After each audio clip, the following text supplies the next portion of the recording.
સુરતમાં બમ બમ ભોલેના નાદથી ગુંજી ઉઠ્યા શિવાલયો, ભાવિકોની ભીડ ઉમટી, મંદિરોમાં વિશેષ આયોજન।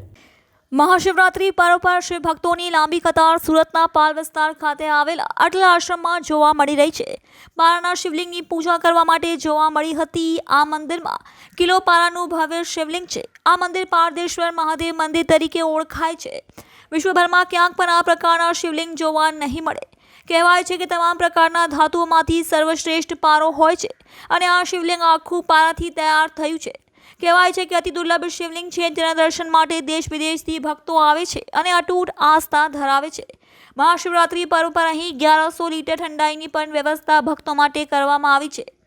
મંદિરના મહારાજ બટુકગીરીએ કહ્યું કે અટલ આશ્રમ ખાતે મહાશિવરાત્રી પર્વ પર ખાસ વ્યવસ્થા કરવામાં આવી છે।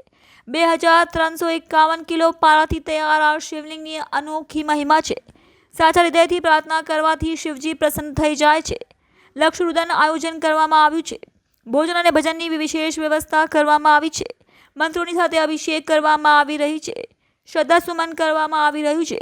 શિવરાત્રિને ભગવાનને લગ્ન થયા હતા તે પર્વે હોવાથી શિવાલયોમાં જઈને પ્રાર્થના કરવાથી ભગવાન તેને પૂર્ણ કરે છે, જેથી આજે તમામ જગ્યાએ જઈને ભગવાનની વિશેષ પૂજા કરવી જોઈએ।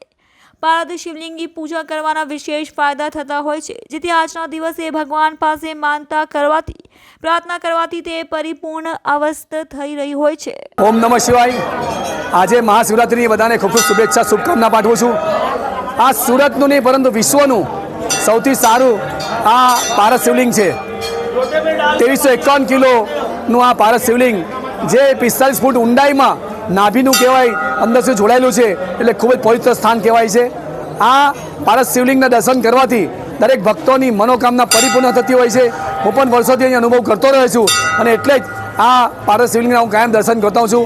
આજે દેવને દેવ મહાદેવના આ ખૂબ સારો પર્વમાં આપણે સર્વ સાથે મળીને સમગ્ર ભારતનું પણ ભવિષ્ય ઉજ્જવળ બને અને ભારત વિશ્વગુરુ બને એવી આપણી મનોકામના ચોક્કસ પરિપૂર્ણ થાય એવા પ્રાર્થના કરવી જોઈએ।